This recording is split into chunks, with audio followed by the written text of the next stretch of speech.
3 ta dugona bor ekan. Ular 4-inchisi ham bor ekan, lekin negadir bularga juda kam qo'shilar ekan. Ular bir kun bittasinikida taom qilib mehmon bo'lishar ekan, ikkinchi kun boshqasinikida, uchinchi kun boshqasinikida. Bir kuni o'zaro aytishdi, biz aslida 3 kishi emasmiz, biz aslida 4 kishimiz, 4-dugonamiz ham bor. Manzura. Bir kun ularnikiga mehmonga borsak bo'lmaydi, nega Manzura bizga qo'shilmaydi? Fikrni bir qilib, Manzuralarnikiga mehmonga boribdi. Borib eshikni taqillatishibdi. Manzura eshikni ochibdi, ammo xursand bo'lmabdi. Birozdan keyin mehmonlarning kelganidan Manzuraning onasi xabar topibdi va ularni ichkariga, uyga taklif qilibdi. Qizlar tasvirlashadiki, uyga kirishimiz bilan bir gilam bor edi. Gilamning ustiga dasturxon yozilgandi. Dasturxon atrofida 4,5 yoshlardagi bir bola o'tirardi. Dasturxonning ustida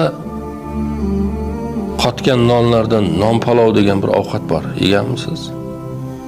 Non palov, eski nonlarda makaron qo'shib ozgina non palov qilinadi. O'shanaqa ovqat turardi. Biz kirib kelishimiz bilan boyagi Manzuraning ukasi o'rnidan turib xonadan qochib chiqib ketdi.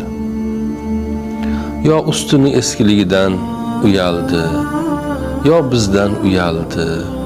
Bilmadim, nimagadir u biz bilan o'tirgisi kelmadi. Biz o'tirdik. Oldimizga o'zlari yeyotgan taomdan berishdi, bizga ham qo'yishdi. Biz ham o'sha non palovdan yeyishni boshladik. O'shanda Manzuraning onasi aytdiki, "O'zi aslida men bugun do'konga chiquvdim. Qiyma go'sht olib keluvdim. Boshqa narsalar olib keluvdim. Lekin biroz kech qolganim uchun yaxshi ovqat qilishga ulgurmagandim. O'shaning uchun non palov tez pishgani uchun buni qilib qo'ya qoldim", dedi. Bu gapni eshitgan boyagi 4,5 yosh ukasi xonadan yugurib chiqdi, ko'zlari yonib va oshxonaga kirib xolodilnikni ochdi, muzxona.